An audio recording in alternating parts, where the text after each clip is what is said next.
রাসূলুল্লাহ আমাকে এক একটা উপদেশ দেন। আল্লাহর পয়গম্বর তিনবারে ডাক দিয়া বলেন, তুমি তোমার মায়ের সন্তুষ্টি অর্জন করো।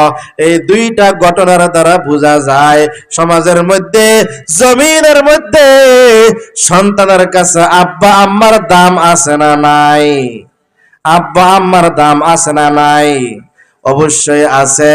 বাইজিদ বুস্তামি রহমাতুল্লাহি আলাইহির নাম আমরা অনেকে শুনেছি। ছোট্ট বাইজিদ, 6 বছর তার বয়স। প্রচন্ড শীতের মধ্যে অসুস্থ অবস্থায় বাইজিদকে মা ডাক দিয়া বলে, বাবা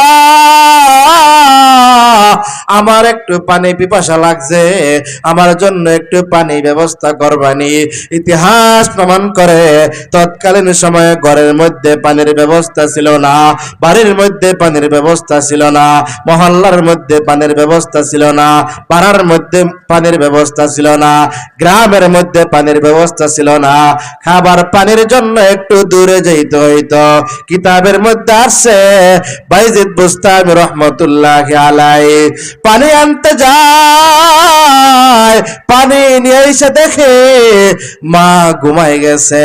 বাইজিদ বুস্তামি রহমাতুল্লাহি আলাইহি এশারের নামাজের পর থেকে ভোর পর্যন্ত মায়ের সামনে দাঁড়ায় রয়েছে, তারপরও মাকে ডাক দেয় নাই। চিল্লায় বলেন না আল্লাহু আকবার।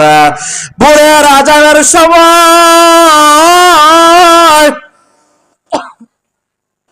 অসুস্থ মায়ের ঘুম ভাঙ্গে।